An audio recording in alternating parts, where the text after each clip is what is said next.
Rockets आज की movie का नाम है औरंग काया बारू। इंडोनेशियन भाषा में इसका मतलब है नए अमीर लोग। तो मूवी की शुरुआत में टीका नाम की एक आर्किटेक्चर स्टूडेंट को दिखाते हैं जो एक गरीब परिवार से है और यूनिवर्सिटी में पढ़ती है। उसकी गरीबी की वजह से सभी उसे बुली करते हैं। उसका छोटा भाई टेका थिएटर स्टडीज कर रहा होता है और फ्यूचर में प्रोफेशनल प्रोड्यूसर बनना चाहता है। और इनका सबसे छोटा भाई डॉडी अभी एलिमेंट्री स्कूल में पढ़ता है। अपनी गरीबी के बावजूद तीनों खूब मस्ती करते हैं और जिंदगी के मजे लूटते हैं। मुफ्त का खाना खाने के लिए वे किसी भी शादी में घुस जाते हैं और पेट भर टेस्टी खाना खाते हैं। पर कभी कभी उनकी किस्मत खराब रहती है और वे पकड़े भी जाते हैं। ऐसे ही इनकी जिंदगी चल रही होती है और इनकी हंसी खुशी जिंदगी के बीच एक दिन उनके पिता का देहांत हो जाता है और वो तीनों भाई एकदम टूट जाते हैं और अब उनको पापा के बिना ही मैनेज करना पड़ता है। उनको पापा की न होने की आदत डालनी पड़ती है। अब क्योंकि पापा का देहांत हो गया है तो टीका और डेका अपनी पढ़ाई छोड़कर नौकरी करना चाहते हैं। पर उनकी माँ कहती है कि तुम्हारे पापा तुम्हें पढ़ाकर सक्सेसफुल बनाना चाहते थे, इसलिए तुम पढ़ाई मत छोड़ो, खूब पढ़ो और अपने पापा का नाम भी रोशन करो।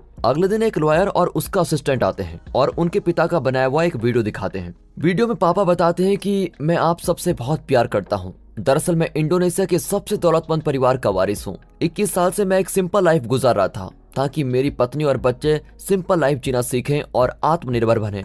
मेरे बाद मेरी सारी दौलत और प्रॉपर्टी मेरी पत्नी और बच्चों को मिलनी चाहिए ताकि वे अमीरों की तरह जीने का मजा भी ले सकें। अब ये सुनकर इन्हें यकीन नहीं होता, लेकिन वे बैंक में चेक करते हैं तो 500 मिलियन रुपए निकाल पाते हैं। ऊपर से उन्हें ये भी बताया जाता है कि जरूरत पड़ने पर और भी ज्यादा पैसे निकाल सकते हो। अब कोई एकदम से इतने सारे पैसे देख ले तो उसका मन तो लग्जरी लाइफ जीने का करेगा ही। ठीक वैसे ही पैसे निकालकर ये सभी एक लग्जरी होटल जाकर वीआईपी रूम बुक करते हैं। पर वीआईपी रूम में 5 लोगों के लिए जगह होती है, लेकिन ये लोग ठहरे सिर्फ 4। फिर चारों अपना दिमाग लगाकर सोचते हैं और होटल के पास फल बेचने वाले को रेस्टोरेंट में खाना खाने के लिए इनवाइट करते हैं। खाने के बाद वे मॉल जाकर कई महंगी चीजें खरीदते हैं। डॉडी भी अपने लिए काफी अच्छी और महंगी चीजें खरीदता है। अगले दिन स्कूल में डॉडी के महंगे शूज और एसेसरीज को इतनी इज्जत मिलती है कि पूछो मत। बायो जो कि टीका का बॉयफ्रेंड है, उसकी बाइक खराब हो जाती है। अब क्योंकि टीका के पास इतनी दौलत है तो वो चुटकी बजाते ही 19 मिलियन देकर उसके लिए नई मोटर बाइक खरीद लेती है। लेकिन वो भी घर पहुंचकर टीका को चाबी लौटाता है और कहता है कि मैंने बड़ी मेहनत करके अपनी पुरानी बाइक खरीदी थी, ये मुफ्त की है और महंगी भी मुझे नहीं चाहिए, मैं मेहनत के पैसों से जीना चाहता हूँ। अब टीका की फैमिली के पास एकदम से इतना सारा पैसा आने के बाद वो इतनी फिजूल खर्ची करती है कि 500 मिलियन रुपए भी कुछ ही दिनों में खर्च हो जाते हैं। फिर वे अपने पिता की एक वीडियो देखते हैं तो पता चलता है कि उन्हें 15 मिलियन और मिलेंगे। वो उसे भी निकाल कर मौज करने लगते हैं और उनकी जिंदगी एकदम तितर बितर सी होने लगती है। वे बेवजह 8 मिलियन का घर खरीदते हैं और महंगा फर्नीचर भी खरीद देते हैं। यहाँ तक कि फर्नीचर स्टोर के सिक्योरिटी गार्ड को भी खरीद लेते हैं। वे 3 कार भी खरीदते हैं, हालांकि उन्हें कार चलानी नहीं आती। अब टीका के कॉलेजमेट्स उसे बुली नहीं करते और धीरे धीरे उसके फ्रेंड्स बन जाते हैं। वो अपने पुराने और गरीब फ्रेंड्स को खो देती है क्योंकि वो ज्यादातर समय अब अपने नए और अमीर दोस्तों के साथ ही बिताती है। इसी वजह से वो फिजिक्स ओलंपियाड की तैयारी भी ठीक से नहीं कर पाती जिसमें वो भाग लेने वाली थी। अब बायू नाराज होता है कि टीका ने उसको नई बाइक दिलाकर उसकी इंसल्ट की थी, पर टीका उससे माफी मांगती है और वो भी आकर उसको माफ कर देता है।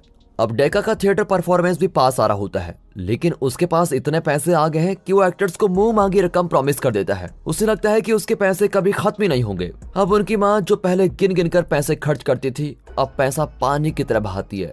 वो सोशल मीडिया में फेमस होने और अपने वीडियोस को वायरल करने के लिए भी बहुत पैसा खर्च करती है। टीका भी शराब की आदी हो जाती है और डेका अपने पिता के पैसों के भरोसे अपने थिएटर परफॉर्मेंस लॉन्च करता है। एक दिन अचानक वही लॉयर आकर उनके पिता का वीडियो दिखाता है जिसमें वो बताता है कि मेरी पूरी दौलत खत्म हो चुकी है। अब वे परेशान हो जाते हैं। गरीबी में उन्हें तंगी की आदत पड़ चुकी थी, इसलिए वे कम पैसों में खुश रहते थे। लेकिन अब पैसों की आदत पड़ने के बाद वे सोच नहीं पाते कि पैसों के बिना वे कैसे जिएंगे। टीका के अमीर दोस्त अब उससे धीरे धीरे दूर जाने लगते हैं और डेका का नया दोस्त ड्यूड भी उससे अलग हो जाता है। डॉडी पर भी इसका बहुत असर पड़ने लगता है। एक दिन टीका पब में होती है, तब वो अपने कुछ फ्रेंड्स की बात सुनती है। वे कहते हैं कि टीका जैसी समझदार लड़की ओलंपियाड की तैयारी करने के बजाय पब में अपना टाइम वेस्ट क्यों कर रही है। तब टीका रियलाइज करती है कि उसे अपनी आदतें बदलनी चाहिए और ओलंपियाड की तैयारी करनी चाहिए। धीरे धीरे वो अपने पुराने फ्रेंड से भी माफी मांगती है जिनसे वो दूर रहने लगी थी। उसकी माँ भी सुधर जाती है और गरीबों की जरूरतें पूरी करने की कोशिश करती रहती है। डेका कहीं से पैसों का इंतजाम करके अपना थिएटर परफॉर्मेंस लॉन्च करता है। लगता है अब सब कुछ नॉर्मल हो चुका है, लेकिन नहीं। टीका की माँ जो चैरिटी प्रोग्राम कर रही होती है उसमें धक्का मुक्की से कुछ लोग घायल हो जाते हैं। टीका को भी पुलिस पकड़ लेती है क्योंकि उसकी अमीर सहेलियां ड्रग्स यूज करती हैं। वहाँ डेका का शो बीच में ही रुक जाता है क्योंकि एक पॉलिटिशियन जिसने डेका का शो लॉन्च करने के पैसे दिए थे वो रंगमंच पर आकर वोट मांगने लगता है। लेकिन खुशकिस्मती से टिका का ड्रग टेस्ट नेगेटिव आता है और पुलिस उसको छोड़ देती है। जैसे कि ये सब काफी नहीं था, एक रात लॉयर एक आदमी को लेके आता है जो खुद को उनके पिता का छोटा भाई बताता है और इनकी सारी प्रॉपर्टी पर अपना हक जमाता है। अब और कोई रास्ता न पाकर वे प्रॉपर्टी उसके हवाले कर ही देते हैं। उन्हें सबक मिल चुका है कि धन दौलत कोई परमानेंट चीज नहीं है। पैसे आज हैं तो कल गए। पैसे की खुशी ज्यादा नहीं चलती, मेहनत की खुशी ज्यादा चलती है। और फिर अब उनके पास कोई ऑप्शन नहीं होता तो वे अपने पुराने घर में लौट आते हैं और पहले की तरह सीधी सादी जिंदगी बिताने लगते हैं। टिका और बायू की जल्दी शादी होने वाली है। डेका ने अपनी असली सिचुएशन को एक्सेप्ट कर लिया है। लेकिन तभी एक नया लॉयर आकर उन्हें उनके पिता का एक और वीडियो दिखाता है। उसमें पापा कहते हैं कि अचानक मेरे भाई को भेजकर तुम लोगों की खुशी छीन लेने के लिए मुझे माफ कर दो। और तब पता चलता है कि जो आदमी चाचू बनकर आया था वो चाचू नहीं बल्कि पापा का पुराना दोस्त है। और पापा मरे नहीं है, अभी जिंदा है। मैं तुम्हें प्रैक्टिकली सिखाना चाहता था कि बहुत ज्यादा पैसे सेहत के लिए ही नहीं बल्कि दिमाग के लिए भी हानिकारक होते हैं और पैसों से खोई हुई फ्रेंडशिप और खोए हुए रिश्ते वापस नहीं आते। और दोस्तों इसी के साथ ये मूवी यहाँ पर खत्म होती है। दोस्तों इस स्टोरी की मॉरल की बात करें तो पहला ये है कि भले ही आपके पास कितना ही पैसा आ जाए, अगर उसका सही से इस्तेमाल करना नहीं आया तो वो पैसा बिल्कुल शून्य हो जाता है।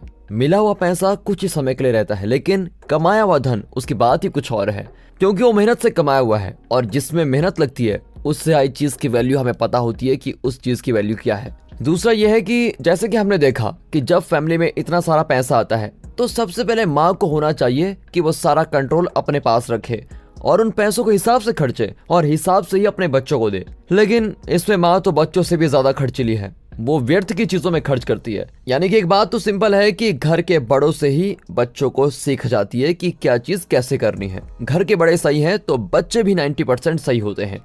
यानी कि सिंपल है, पैसे का अगर सही यूज हो रहा है तब तक तो वो बढ़िया है, लेकिन जैसे धन का गलत उपयोग होने लगा तो वो आदमी को ले डूबता है। पैसे का नशा सबसे खतरनाक नशा होता है। दोस्तों अगर आपको ये मूवी पसंद आई हो तो इस वीडियो को अपनी फैमिली एंड फ्रेंड सर्कल में जरूर शेयर कीजिए। दोस्तों जाने से पहले मैं आपको एक ऐसी मूवी सजेस्ट करना चाहता हूं जिसमें हमको दिखाया गया है कि कैसे परिवार में पैसों की कमी के कारण परिवार अपने बच्चों का गुजारा करता है